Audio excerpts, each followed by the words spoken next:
É porque ele está falando. Bom, pessoal, então retornando aqui, nós terminamos a reunião 7, né, fechando a equação de Dirac. Então, nós construímos a equação de Dirac a partir dos ferros de Wright, o ferro left e o ferro right, acoplados por aquilo que nós acabamos interpretando como sendo a massa. E aí agora a gente está colocando esse psi maiúsculo aqui, e tem 4 componentes. Então, esse é o spinor relativístico de Dirac. Vou chamar de spinor de Dirac, que é o spinor chamado de relativístico. Não é o spinor de Dirac.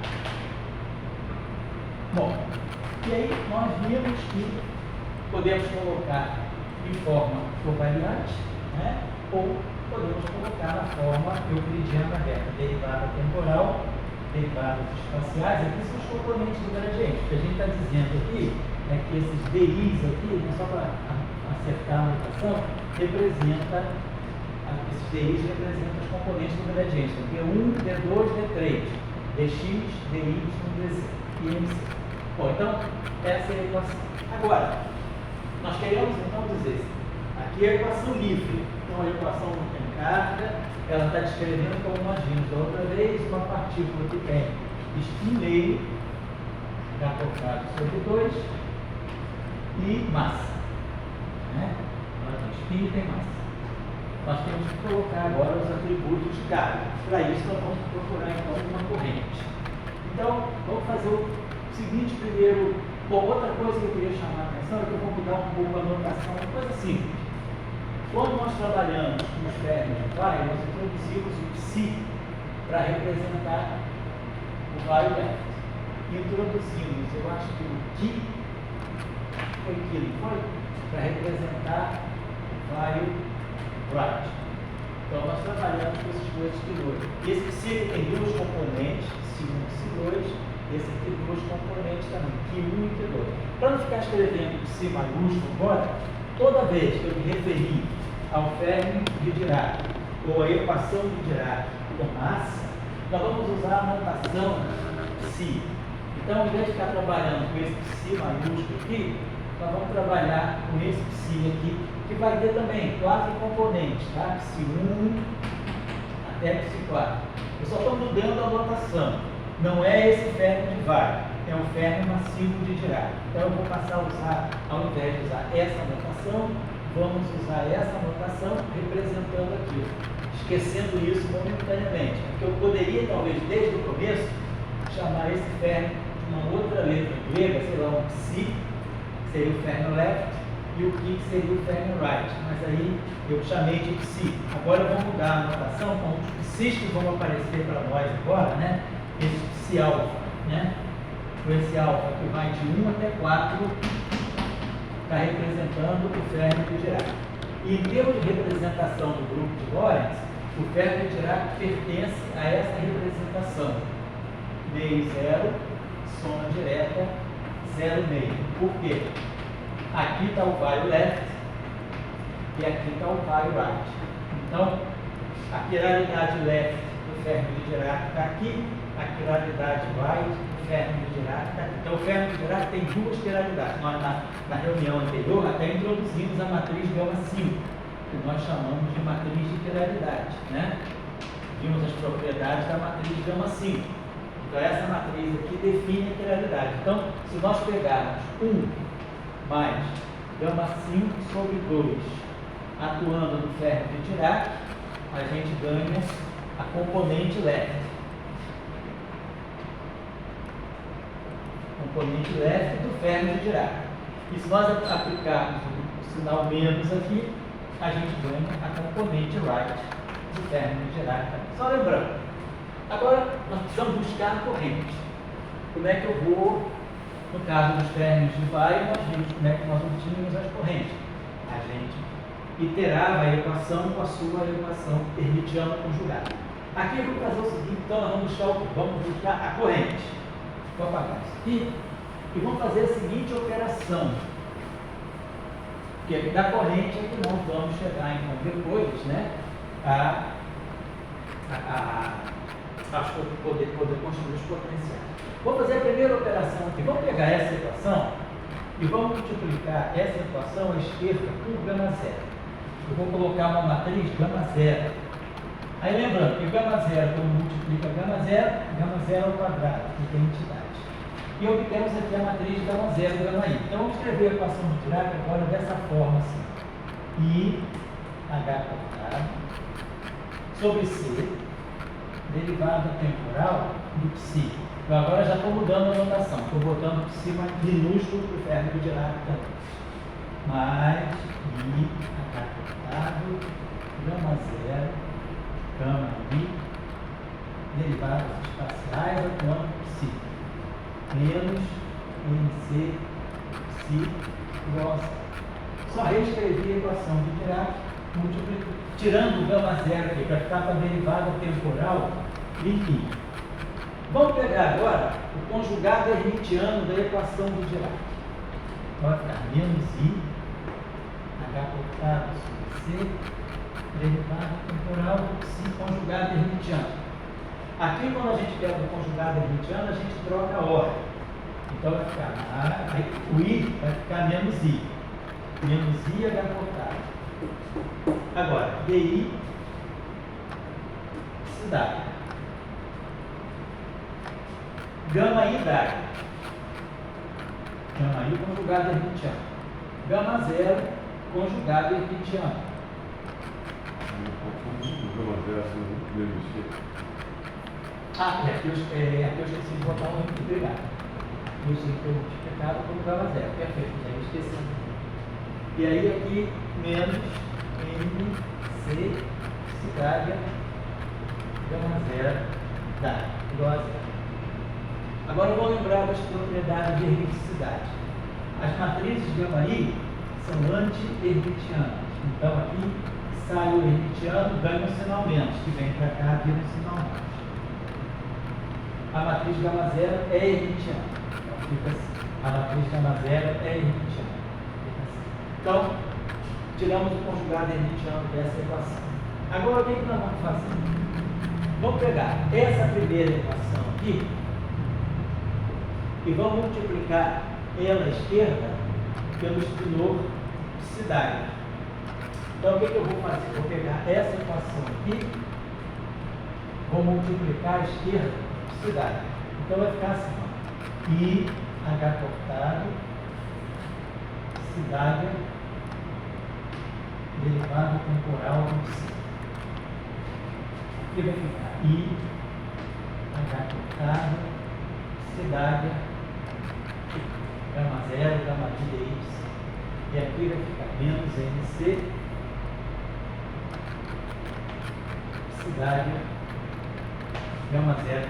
Justificando por que eu estou fazendo essas operações? Para nós chegarmos a uma equação de conservação, uma equação de continuidade, que nos vai indicar qual é a corrente conservada associada ao ferro de Dirac. E aqui essa equação já está pronta, vamos multiplicar ela à direita por psi. Então essa eu multipliquei a esquerda por psidário, é como se eu tivesse feito o Bra e o Ket. Aqui eu tenho uma equação do Bra, e agora eu vou multiplicar pelo Ket, que é o psi. Então aqui vai ficar. E aqui eu vou botar então psi. Mais I, H cortado. Aí, DDT, tá aqui tá mais zero, e aí aqui, tudo isso aqui, vou botar aqui o psi.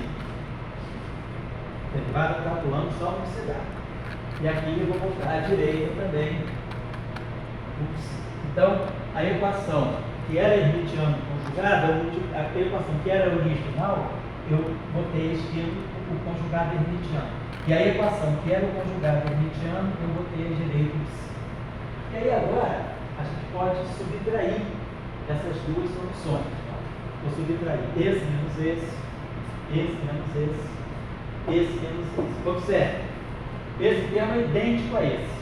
Então, quando eu subtrair a primeira equação da segunda, esse termo aqui vai desaparecer. Aqui observe o seguinte, os termos não são iguais, porque aqui eu tenho gama zero e gama i, e aqui eu tenho gama i e gama zero. Gama I e gama zero transcomutam. Então eu vou trocar a ordem aqui. E aí aqui vai ficar um sinal menos. E aqui vai ficar gama zero e gama I. Troquei a ordem. Aí sim, esses dois termos agora ficam idênticos. Então quando eu subtrair uma equação para outra, eu vou pegar essa menos essa.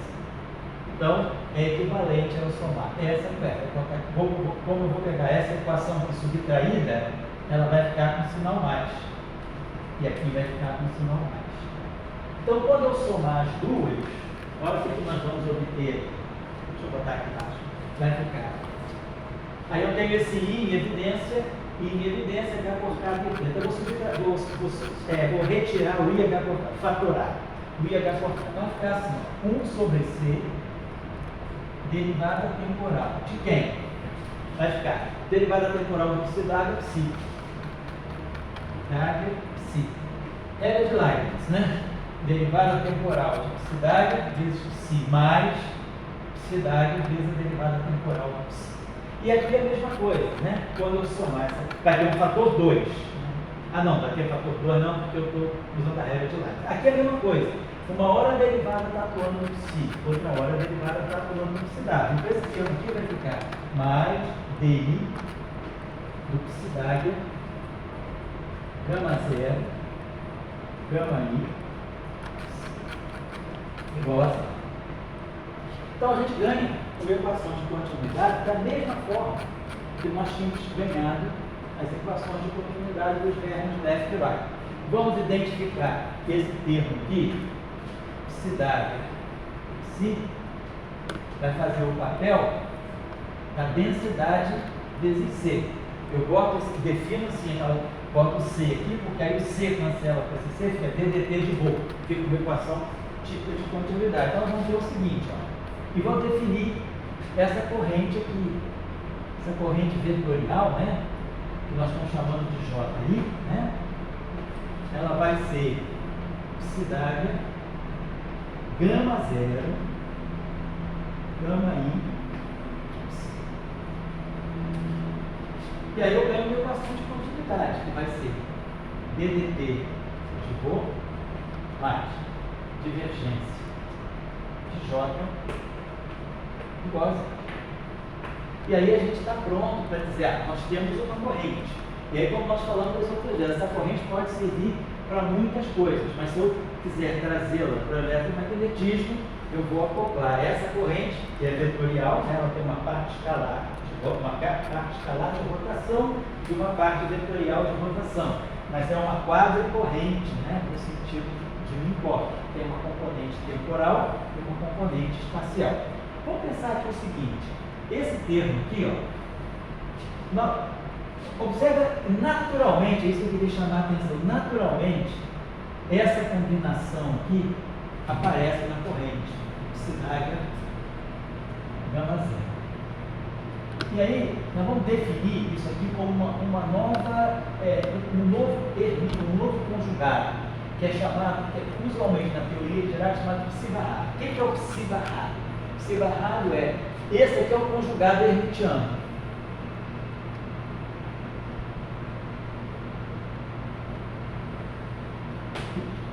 Conhecido conjugado hermitiano da álgebra linear, né? Conjugado hermitiano.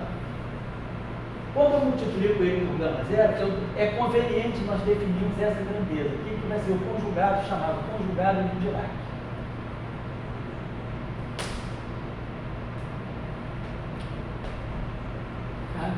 E vai virar menos na matriz de gama zero. Só para ter uma ideia clara aqui, né? Só para ficar bem clara a diferença, e a diferença é bem marcante.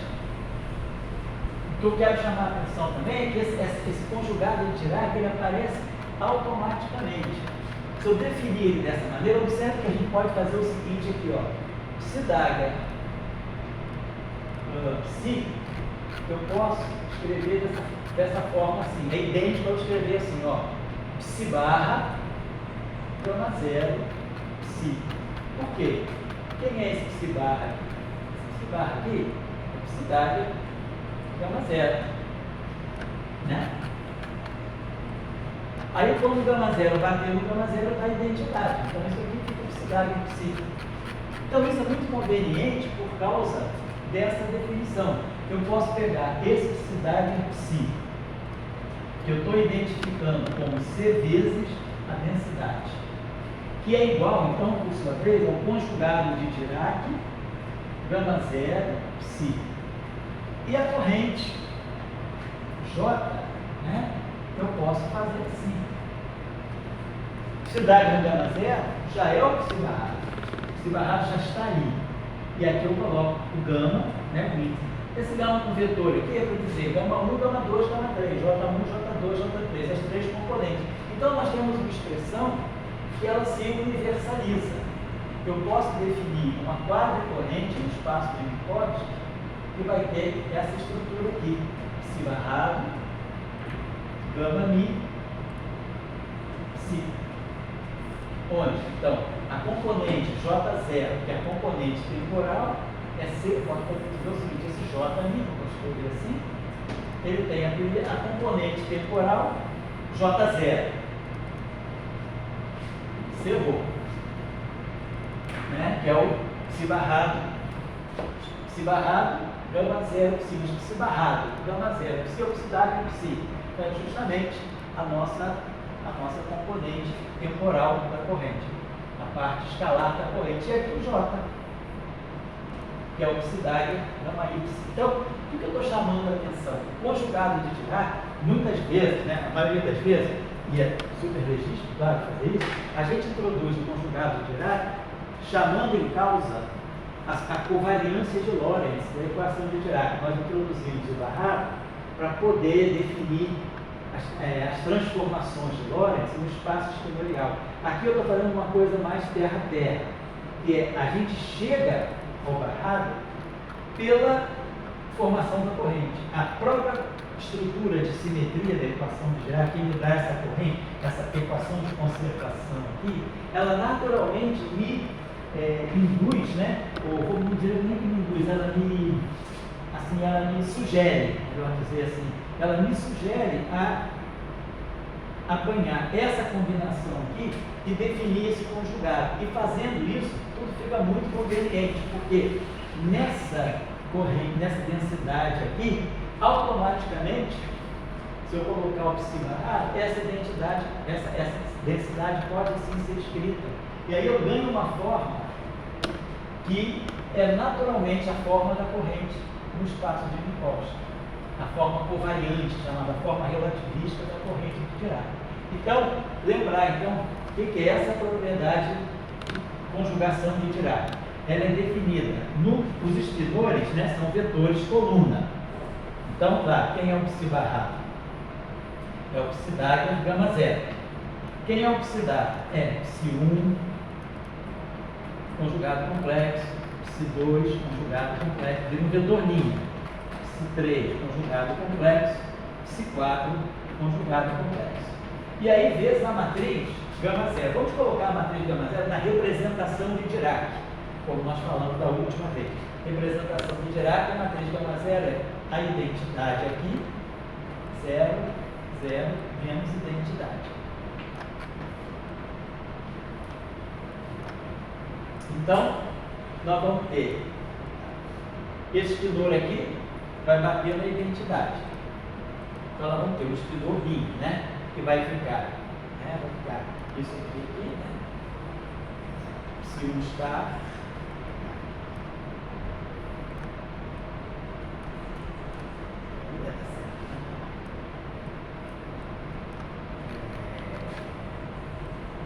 vai ficar sim. Que matriz gama zero na representação de Dirac. Eu estou colocando assim, 1, 0, assim, certo? Identidade, aqui tudo zero, aqui tudo zero, e aqui menos a identidade, menos 1, 0, 0, menos 1. Então, vai ficar se um está, se 2 está, menos psi3 está, menos psi4 conjugado. Então, esse aqui é o conjugado de Dirac. Que é, então, ó, observe, diferente do conjugado hermitiano. O conjugado hermitiano é só conjugar e não ter sinais. O conjugado de Dirac, ó, a diferença está aqui.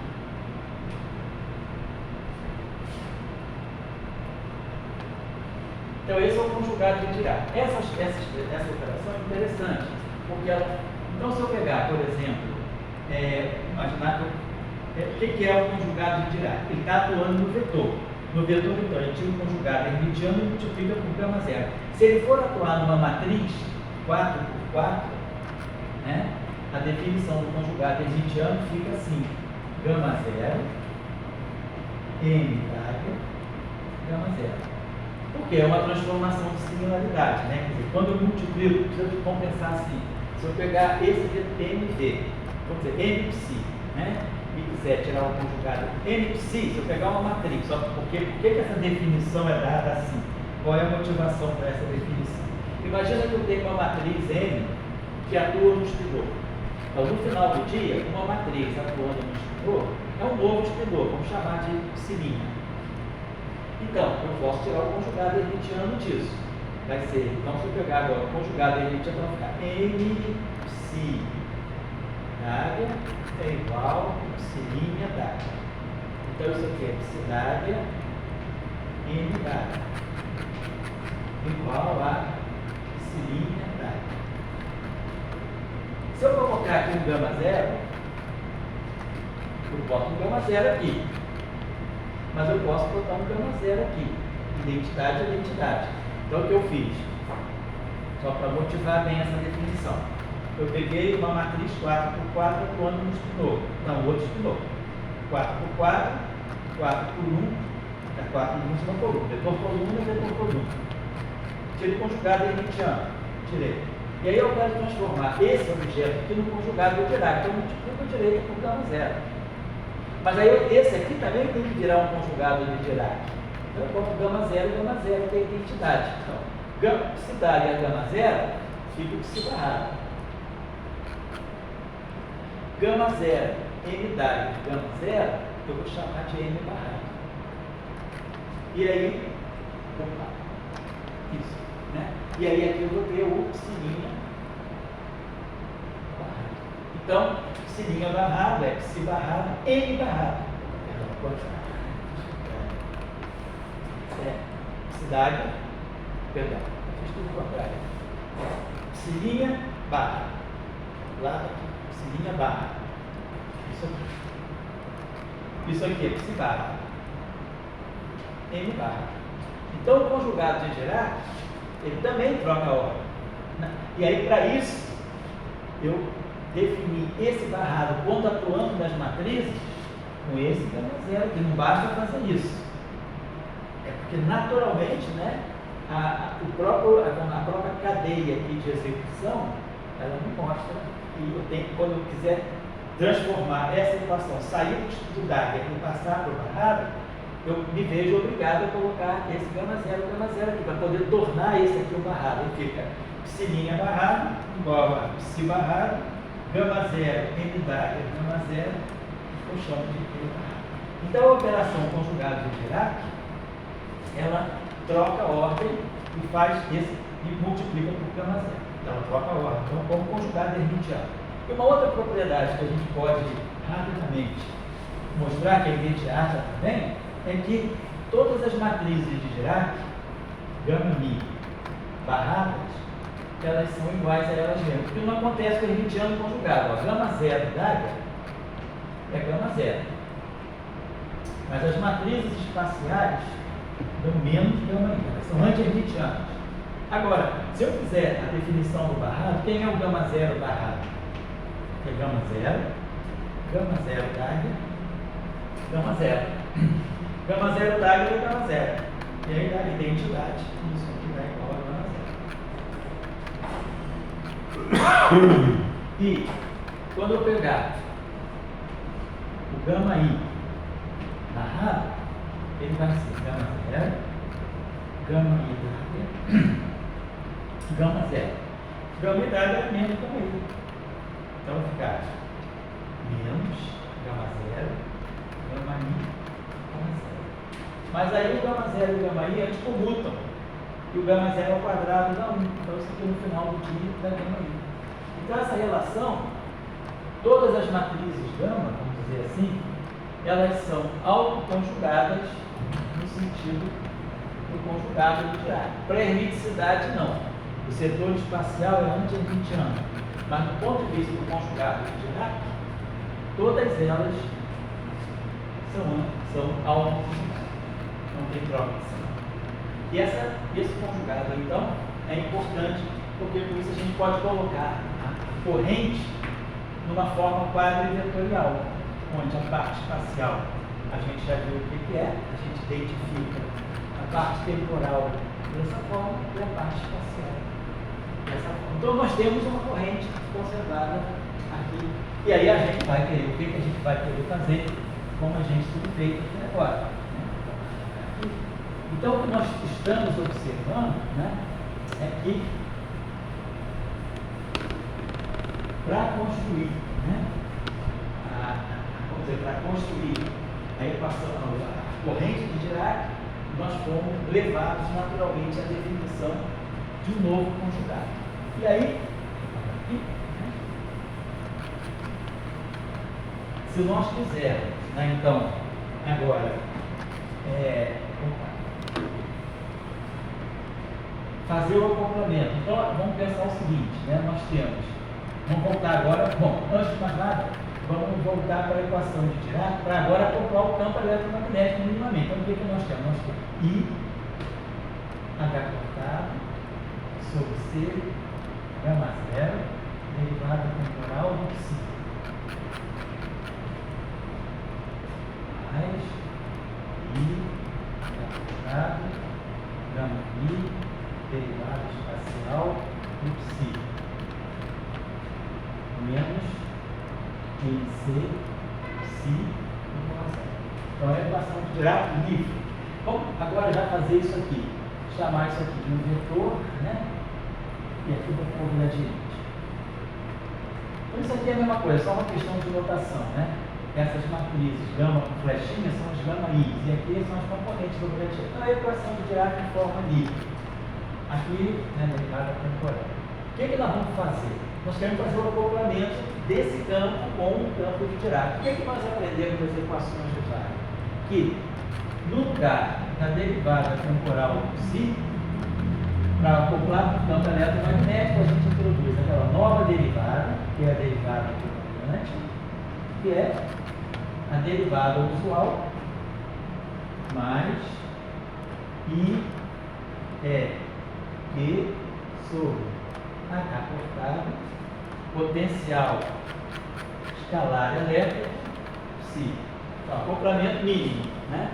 É a constante de acoplamento, a constante de acoplamento eletromagnético, que é o valor numérico da carga. Carga 1, carga menos 1, carga 0, carga 2 é o valor numérico da carga. Essa aqui, esse é a constante de carga fundamental, positiva, 1,6, 10 a menos 19 por 8. Então, no caso do elétron, a gente tem que EQ é igual a menos 0. No caso do pósito, o EQ é igual a E. Por quê? Q é igual a menos 1, Q é igual a mais 1. E E é a carga fundamental. E nós já aprendemos também como acoplar minimamente a parte espacial.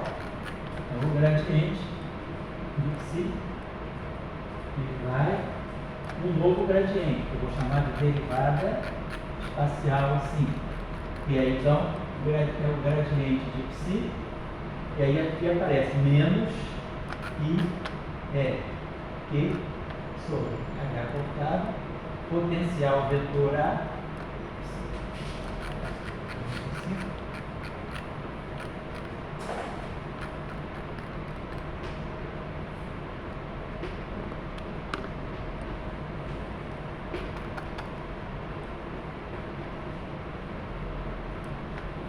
então agora só colocando. Historicamente, o dia de fazer a equação 28. 28.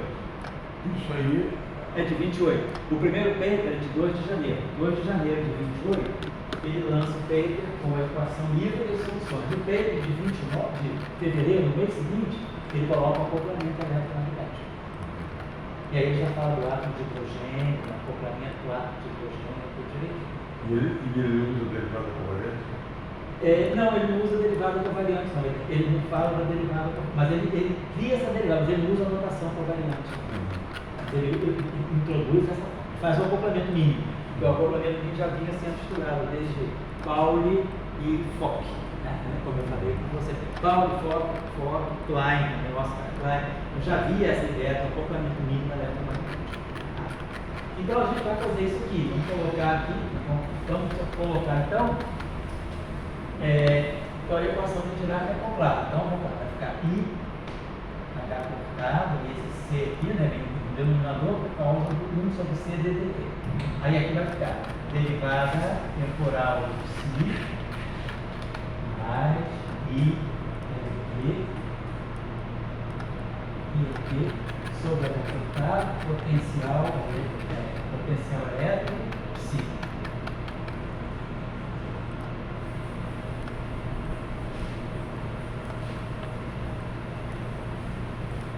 Depois a parte espacial, mais I, H, lambda, gradiente, ψ, menos I, E, sobre H, potencial vetor, ψ, menos NC, ψ, igual a zero. Então vamos juntar agora. Então vai ficar assim. Pegar a parte livre. I, H cortado sobre C, igual a zero, dt, ψ.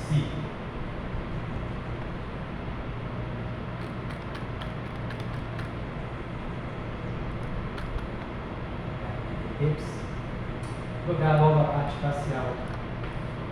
Mais I, H cortado, gama, escalar, gradiente, ψ, menos NC, ψ. Essa aqui é a parte de equação de Dirac livre. Agora vai entrar um acoplamento eletromagnético. I com I vai dar menos 1.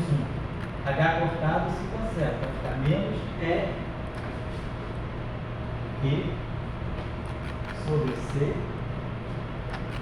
né? Aí vai ficar menos, aqui dá menos 1, H cortado então menos aqui sobre C, Φ, então ψ, então Φ, vamos escalar, e aí aqui escolheu ψ. E aqui vai ficar mais, e menos igual a 1, vai ficar EQ, A coluna ψ igual a zero. Isso, né? Então a gente pode colocar dessa forma. Sobre a forma, então, quer dizer, isso é a equação de Dirac, né? Acoplada a um campo eletromagnético. Por exemplo, se eu quiser estudar o átomo de hidrogênio, pela equação de Dirac, a gente sabe quem é o potencial do átomo de hidrogênio. Então, o potencial é o potencial gerado pelo próton. Então, é E sobre 4 pi epsilon 0 R, né? Assim. Então, esse aqui é o potencial de uma carga positiva. Ele vai interagir com essa carga negativa, vai ficar um potencial menos E2. Aí o que nesse caso aqui? Não, o que do elétron é menos 1, perdão, né? Menos 1. Então, se no caso do elétron, o que é menos 1 vai ficar mais E. Então, vai ficar o potencial, aqui vai ficar aqui só, menos EQ, né? Certo? A carga do elétron é menos 1, né? Certo? Potencial, certo? Potencial é menos, né? O campo é menos a gradiente do potencial. Tá? Menos E2 sobre menos E2 sobre 4pi epsilon 0 C. Então eu coloco o potencial coulombiano, esqueço o átomo e trabalho a equação de Dirac do átomo de hidrogênio, né? Quer dizer, a equação relativista do átomo de hidrogênio, que está calculada nos livros de Vitor-Grine, Bjork e Mitrel, geral os livros de mecânica da parte relativista. Estou só dando como fica o acoplamento mínimo. Eu posso colocar essa equação de forma covariante, para quem está acostumado. O primeiro termo não é que não é. I, H cortado, gama mi, D mi, menos MC, Si. Então é o termo de equação de Dirac livre. Agora o acoplamento eletromagnético, né? Φ sobre C. Aqui vai ficar menos, na verdade, aqui eu tenho aqui menos, aí eu tenho o gama, perdão pessoal, estou esquecendo aqui das matrizes de gama. Aqui tem um gama zero, Si, olha só que mal mutada a minha. Gama zero, Si. E aqui tem o A escalar gama, Si. Esse A escalar gama. Estou esquecendo, deixa eu botar aqui bonitinho, porque eu esqueci, então vai ficar. Menos é que, né? O H cortado sobre C, o H cortado cancela. E gama zero, Si. E aí agora a parte do potencial vetor, mais é que cancela o H cortado, né? A escalar gama, Si, igual a zero. E aí esse termo aqui, eu tenho as matrizes gama, então é como se eu tivesse assim, menos, vou botar assim, menos é que,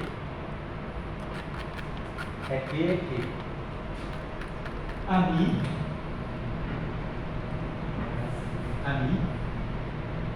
vou botar assim, é isso mesmo, a escalar gama, né? Então isso aqui é a mi, então é menos é que, gama, vou botar assim, a mi, gama mi,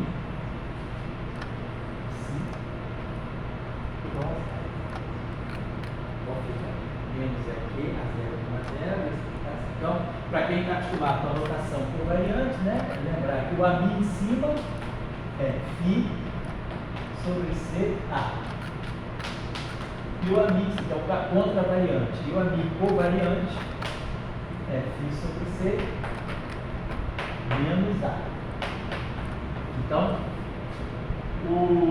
esse aqui, quando for a zero embaixo ou a zero em cima, tanto faz, fica Φ. Então, daí esse termo aqui. Quando for o A espacial embaixo, ele é menos A, vai ficar um sinal mais. Estou de acordo com as convenções usuais do espaço de Minkowski. Mas assim, para quem está acostumado a trabalhar no espaço de Minkowski, a notação covariante, essa é a equação de Dirac com o acoplamento eletromagnético. Então, o que a gente está vendo aqui, ó, é que o potencial se acopla sempre com a corrente. Então, isso aqui é a corrente para a equação do psi. Claro que eu posso fazer a mesma coisa com o psi barrado, com o psi dado, né? Então, esse é o acoplamento eletromagnético. Por isso eu queria chamar a atenção aqui, uma outra coisa aqui, só para a gente fixar, então, essas...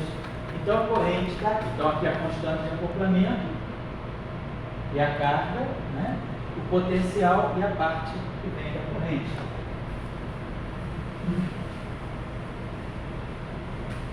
Como a corrente, só para lembrar vocês, né?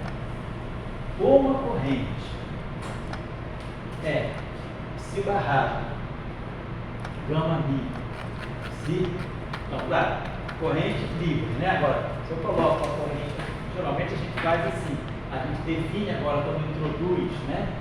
Campo eletromagnético, quando introduz a noção de que essa corrente é a corrente eletromagnética, o que a gente faz é isso, a gente define o J como sendo psi barrado, gama mi, si, ou seja, a componente J0,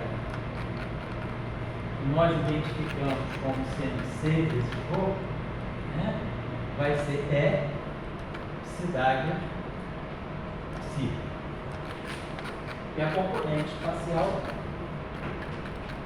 vai ser, que a gente vai ser a componente J em si, que a gente chama de J, ou J, né, a gente identifica dessa forma, vai ser psi barrado, aí as matrizes espaciais gama, psi. Então, o que a gente observa é, colocando esse coloca o E aqui, né? Claro, sabendo que o valor da carga aqui, a gente pode até colocar assim, a corrente é EQ e aqui é Q. E designa o acoplamento eletromagnético, e Q o valor da carga. o valor numérico da carga em unidades de eco. Então essa aqui seria, né? E aí então o que a gente tem aqui é justamente o AMI com a corrente. Agora, como a corrente tem esse psi barrado, e a gente sabe que a equação de campo ela vem do lagrangiano pelo princípio variacional, então fica claro que para sair da equação de campo e chegar na densidade lagrangiana, o lagrangiano de Dirac que vai aparecer, não vai aparecer como psi dagger, ele vai aparecer naturalmente como psi barrado, então vai ficar assim. Vou botar em forma covariante, depois eu boto em forma aberta, o lagrangiano de Dirac, psi barrado e H cortado, gama mi, dI, menos MC psi. Então isso aqui é o lagrangiano de Dirac livre. Quando eu variar em relação ao psi barrado, eu vou viver exatamente aqui, ó, a parte livre da equação de Dirac. E o acoplamento reverso magnético, ele vai ficar sendo menos que JMI a mi. É isso aqui, ó. Que aí se eu né? Vou botar então o JMI menos que psi barrado gama mi psi a mi. De tal maneira que quando eu variar em relação a psi barrado, tiro o psi barrado, vai ficar IH cortado, gama mi dI menos MC psi, menos EQ, gama mi, menos EQ, exatamente, gama mi psi mi, esse é o então, eu estou usando, é uma coisa que não é normalmente feita nos livros. Nos livros, já parte do lagrangiano como psi barrado, por argumentação, por variância isotôpica. Eu não fiz isso aqui. Eu parti de uma argumentação um pouquinho mais simples, mais física, que é o psi barrado, ele vem no vácuo da corrente. A corrente que vai puxando ele é definido pela corrente, e aí, naturalmente, pelo acoplamento eletromagnético, ele chega no lagrangiano de Dirac. Então, o lagrangiano de Dirac não é como psi dagger. Os de vai left e vai right são os termos hermitianos conjugados. Aqui não, é com conjugado de Dirac. Então, quem quiser escrever esse lagrangiano na forma usual, sem usar a notação covariante, vai ficar psi barrado e H cortado sobre C, gama zero, DDP, mais IH cortado, gama, escalar gradiente, menos MC psi. E aí aqui vai ficar menos G psi dagger psi φ sobre C. Esse termo aqui. Gama zero, né? Ele vai ficar psi barrado, gama zero. Psi barrado, gama zero é o próprio psi dagger. Tá. E depois vai ficar mais que psi barrado, gama psi, escalar A.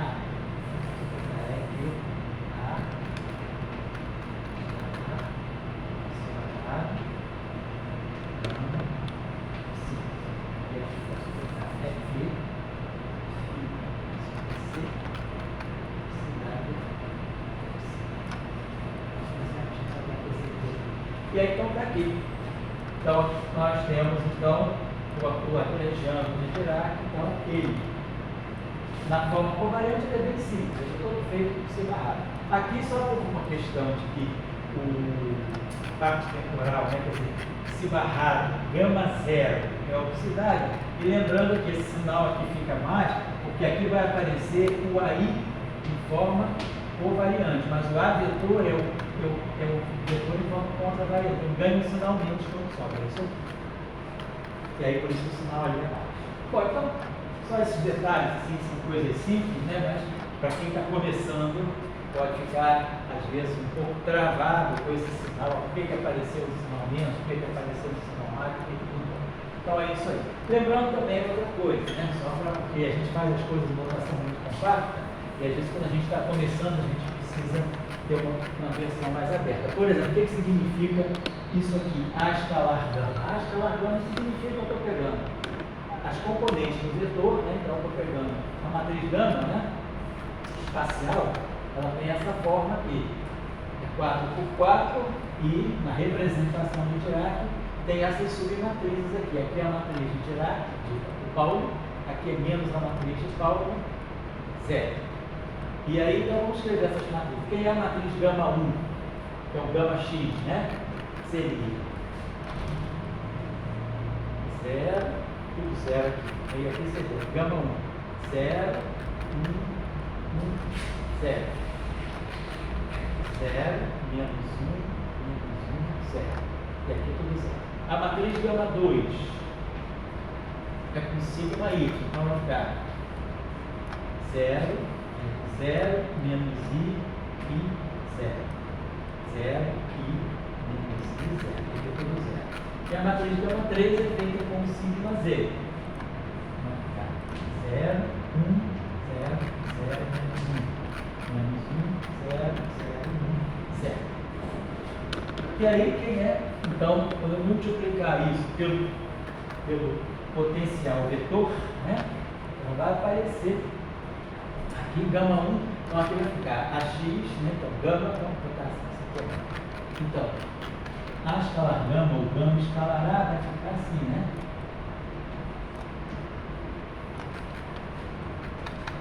Eu escreveria assim grande que vai precisar. Então, essa submatriz aqui continua toda 0, essa aqui continua toda 0. Mas aqui vai ficar AX menos I, aqui vai ficar. Aqui vai ficar a componente C do potencial vetor, e aqui é a componente menos Z. E aqui embaixo vai ficar o contrário, menos AZ, componente Z. E aí agora, aqui vai ficar AX menos I a Y, AX menos I a Y, e AX mais I a Y.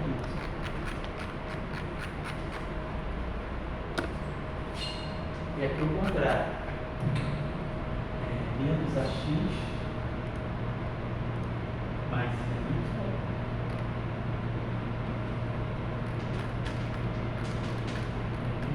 AX menos AX menos I a Y. Então é só ver, essa matriz aqui ela é anti-hermitiana, né? O AX menos I a Y menos IAX, exatamente. Então tá aí. Então aí, claro, para colocar isso aí, a gente sabe as componentes do potencial vetor, vai ficar uma equação, vai 4 equações, então aqui a matriz gama 0, né? Eu boto potencial escalar, vai aparecer com a matriz gama 0, então gama 0 φ, né? Então φ vezes gama 0 vai ficar assim. E a identidade vai ficar φ 0, 0 aqui, tudo 0 aqui, tudo 0 aqui, e aqui menos φ 0, 0 menos φ, que é menos a identidade, a representação direta, né? Então fica essa equação, a gente coloca essas matrizes aqui e vai ter uma equação vetorial, né, para psi1, psi2, psi3, psi4. Vai as 4 equações, né, diferenciais com os potenciais acoplados. Então é só isso, só para saber operacionalizar, se for preciso, né? Mas a forma da equação de Dirac com o acoplamento eletromagnético é essa aqui. E aí, claro, a gente agora pergunta, e qual é o reflexo disso nas equações de Maxwell? Então, se o campo de Dirac, né, que é a equação de Dirac, está acoplado ao campo eletromagnético dessa forma, nós sabemos quem é a corrente. A corrente é a corrente J, a corrente, né, psi barrado, nós vimos, né, gama mi, psi. E aqui tem o EQ. Então, vamos lá. Quem são as fontes, né? Quando a gente escreve a equação de Dirac, as equações de Maxwell, né? Aqui. Então, como as equações como um acoplamento com o ferro, vai repercutir nas equações de Maxwell. Agora, as equações de Maxwell com fontes, né, equações de Maxwell com a fonte fermiônica, né, com a fonte, vamos dizer assim, com a fonte fermiônica, com a fonte de Cartesius, né? Vamos dizer, com a densidade, vamos dizer, as equações de Maxwell, vamos dizer assim, acopladas, né, à corrente fermiônica, né?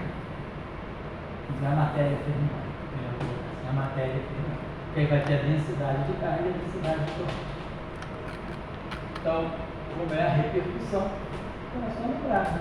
Como é que as equações de Maxwell elas respondem a uma carga externa de divergência de E, estou colocando aqui o sistema internacional, ou sobre epsilon0, rotacional de E, então Faraday-Lenz, menos dt, Gauss magnético, divergência de B igual a zero, e Ampère-Marx, rotacional de igual a I0, epsilon0 derivada temporal elétrico, mais I0J. E aí agora nós sabemos quem é o Rho. O Rho é Q cidade é Q sobre C, é 1 sobre epsilon0, já está aqui. Aí vai ficar Q sobre C, cidade, esse é o Rho. Aqui é a corrente, né? A nossa corrente. Aqui do nada entra, e aqui vai ficar, então, vai ficar I0, epsilon0, derivada temporal do campo elétrico, corrente de deslocamento. Agora a parte de tirar. Mais I0. Quem é a corrente espacial? É Q, Si, barrado, gama, Si. Vou botar aqui os índices espaciais. Eu também posso escrever assim, se quiser. Lembrando que o psi barra é psi d'água, gama zero, eu posso botar assim também. I0, aí o que vem da corrente é Q, psi d'água, gama zero, gama, si. Muitas vezes, né, tem livros que adotam essa contração para não ficar escrevendo gama zero, gama, chama essa matriz gama zero, gama, de uma matriz alfa, vamos colocar assim. É definição, é uma matriz alfa que é o produto de gama zero pelas matrizes gama espaciais. É para não ficar carregando gama zero, gama, se chama isso aqui dessa matriz alfa. Mas é essa estrutura.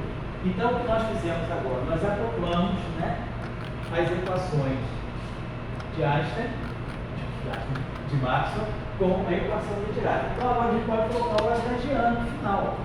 O Lagrangiano que vem com Maxwell e Dirac.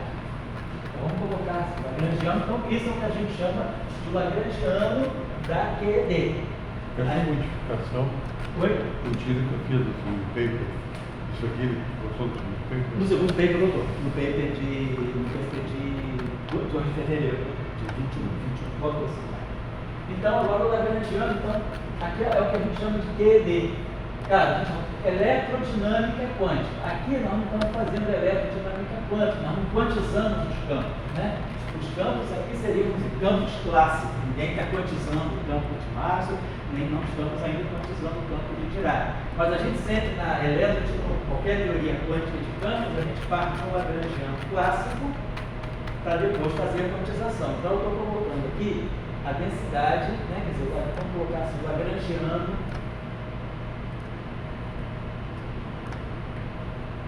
Vamos colocar assim, ainda clássico, da QED, da eletrodinâmica quântica. Certo? Isso aqui só vai, esse Lagrangiano só vai estar realmente correspondendo a QED quando nós fizemos a quantização dos campos, mas por enquanto nós estamos fazendo a partir do lagrangiano clássico. O lagrangiano vai ter essa estrutura. Ele vai ter Maxwell, então, 1 sobre 2 de 0 é 2, como nós já tínhamos colocado, é 2 sobre C2 menos B2. Então, isso é Maxwell. Depois, vamos colocar Dirac, né? Que vai ser mais I H cortado sobre C. Aí aqui vamos ter, vou botar assim, vou botar direto assim, mais psi barrado I H cortado sobre C, derivado integral, mais I H cortado, os gamas espaciais, eu vou botar assim, gamas, né? Gama escalar gradiente menos MC psi. Então, isso aqui, ó, né? Maxwell livre, Dirac livre. Agora o acoplamento Maxwell-Dirac, né? Então a gente vai menos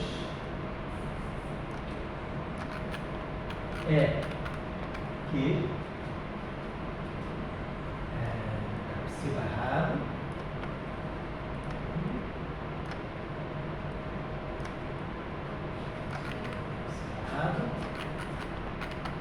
gama mi psi.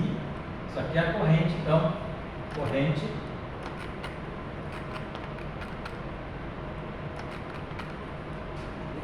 a mi.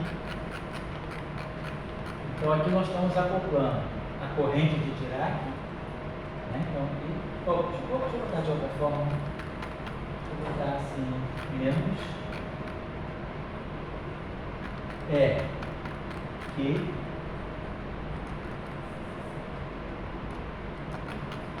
então só para ficar a densidade, né? Vezes φ. Então a densidade o é Q, aí vai ficar psi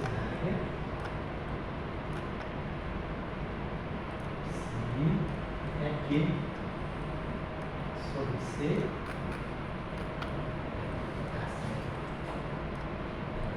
é Q sobre C, aí o potencial e o psidade é psi. Menos ou é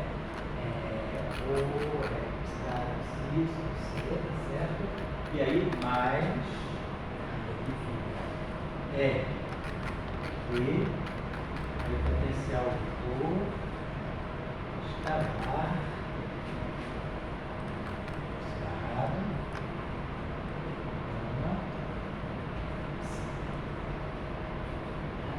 aqui então, né? Se a gente quiser, a gente pode escrever, ó, trazendo, botando aqui, né? O psi barrado gama zero. A gente também pode trazer, poderia escrever dessa forma. Quer dizer, juntando agora, fazendo aqui as derivadas covariantes. Então, isso aqui é como está o lagrangiano totalmente aberto. Então, agora eu vou escrever o mesmo lagrangiano com as derivadas covariantes. Então, quer dizer, isso tudo aqui, esse cara vai ser absorvido pela derivada temporal para dar a derivada covariante, e esse pedaço aqui vai ser absorvido pelo gradiente para dar o gradiente covariante. Então vamos apagar isso aqui e vamos fazer o acoplamento mínimo. O que é o acoplamento mínimo? É pegar a equação livre e colocar a derivada covariante. Então simplesmente eu faço isso. Agora que fica simples aqui. Boto o D aqui e boto o D aqui. Então já está implícito quando eu colocar essas derivadas covariantes, que isso é o lagrangiano da QCD. Só lembrar que esse dt é a derivada usual, né? Parcial do tempo, mais I é Q sobre H cortado φ psi, e a derivada covariante espacial é o gradiente do campo menos I é Q sobre H cortado potencial vetor psi. Então, se a gente vai direto na derivada covariante, a gente fica no Lagrangiano bem macio. Lembrando que toda a interação eletromagnética está introduzida nesse DDT daqui, ó. Isso é eletromagnético, acoplamento. Eletromagnético, Dirac. Aqui é a mesma coisa. Setor magnético, com acoplamento eletromagnético, Dirac. Então, fica simples assim. Agora, quem está acostumado com a notação covariante, a gente pode escrever no Lagrangiano daquele em forma covariante. Vai ficar aqui menos 1. Para quem está acostumado, né, rotação covariante, né, que é todo campista faz, né, todo teórico de campo faz, menos 1 sobre 4 em 0, F mini, e depois o setor de Dirac, também já minimamente acoplado, mais psi barrado, I, H cortado, gama mi, aí aqui as derivadas covariantes dos lados. Psi menos MC, psi barrado, psi. A lua quadrangiana, acho que eu esqueci de colocar o termo de massa, mas é isso aqui, tem sempre esse termo aqui. Então, lembrando agora também que no espaço de Minkowski, a derivada covariante, a derivada espaço-temporal covariante vai ser a derivada espaço-temporal usual mais I sobre H cortado a I. Então, para todos os gostos, né? Quem gosta da notação covariante, quem não usa a notação covariante. E lembrando que tudo fica muito simples, se no setor de matéria a gente simplesmente introduz a derivada covariante. Então eu vou, cara, acho que é 10 para 4. Uma coisa que é interessante Fala agora. é que nessa forma você foi muito bom. Eu tenho a equação de Marx, eu tenho o Gira. Isso. E o Gira que me dá corrente. Gira que te dá corrente. Daí como? Então a corrente está lá nas formas da equação de Marx. Isso. E daí você montou a equação dele aqui, montou tudo, sem pensar no variância de Gauge. Isso, a gente não está falando muito de variância de Gauge ainda. A gente tá deixando, eu acho que isso é importante. Mas assim, eu estou adotando um ponto de vista pelo seguinte, eu acho que eu estou assim, tentando fazer, como é uma atividade de verão, para iniciantes, eu acho que se a gente começa muito pela simetria de Gauge, é importante, mas eu acho que no estágio depois, porque a gente fica muito controlado um pouco pelo aspecto geométrico. Eu aqui preferi usar o aspecto mais intuitivo, assim, que é construir tudo. A gente construiu a equação de Dirac a partir de vários. A gente introduziu o que é file left, o que é file right, precisa acoplar, deu a massa, virou Dirac. E aí agora a gente traz as correntes. Então, com as correntes a gente define as interações. Agora, depois de tudo isso, a gente vai chegar na teoria de Gauge. Tudo isso aqui está me mostrando que é a simetria. Mas eu acho que o que você está colocando é o processo histórico. É o processo mais histórico. Então, quer dizer, a equação de Marx tem uma fonte. Isso. Qual é a origem microscópica dessa fonte? Quem é o Rho? Né? Quer dizer, a questão diferente de Marx, um pouco é isso. Quando a gente estuda as equações de Marx, a gente coloca aqui o Rho. A novidade agora que a teoria de campos nos dá é que eu tenho uma origem do Rho. O Rho, nesse caso, é um Rho de terras, é um Rho eletrônico, por exemplo, positrônico, não importa. Mas eu tenho uma densidade de cargas fermiônicas e aqui uma densidade de corrente associada a cargas fermiônicas. Né? Então eu estou dando uma descrição microscópica do Rho e Fujota. Para a equação de Marx, muitas vezes não importa, a gente estuda as equações de Marx, que a gente tem uma densidade de carga, uma densidade de corrente, você tira as configurações de campo, propagação de ondas, mas agora a gente está indo mais no detalhe. Quem é a carga? E aí agora vem a instrução. As equações de Marx elas não mudaram. Está aqui a carga fermiônica e a corrente fermiônica. Perfeito, mas as equações de Marx são as mesmas. Quando a gente fizer agora a mesma tarefa, não para matéria fermiônica, na matéria escalar, a gente vai ter mudança nas equações de Marx. Então é isso que eu estou querendo chamar a atenção, que o aspecto microscópico, né, quer dizer, quando a gente vai no aspecto microscópico, a gente tem que trazer uma modificação para Marx. As equações de Marx são muito boas macroscopicamente, elas funcionam muito bem.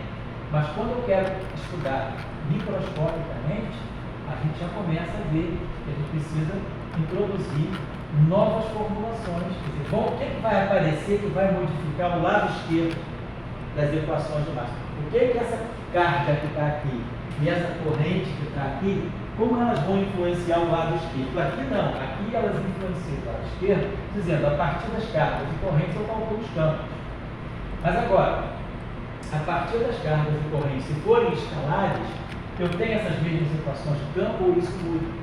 Então, isso eu estou querendo chamar a atenção, é o aspecto microscópico, quer dizer, como você falou aí, a gente agora tem uma origem, está tentando dar uma origem microscópica para a corrente. E se, por exemplo, a corrente não for de escalares carregados, for de partículas vetoriais carregadas, como, por exemplo, nós temos na teoria eletrofrágil o bóson W+, e o bóson W-. Eles têm carga elétrica, então eles interagem conforme.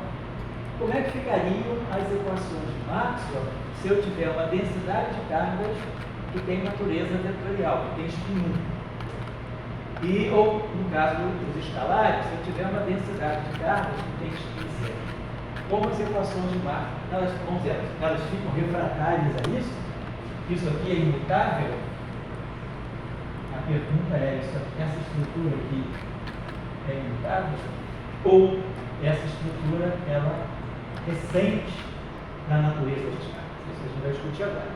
Mas eu colocaria, então, eu acho que tem, você pega as equações de Marx e diz, bom, as equações de Marx são feitas por campos eletromagnéticos, Maxwell, e correntes. Isso.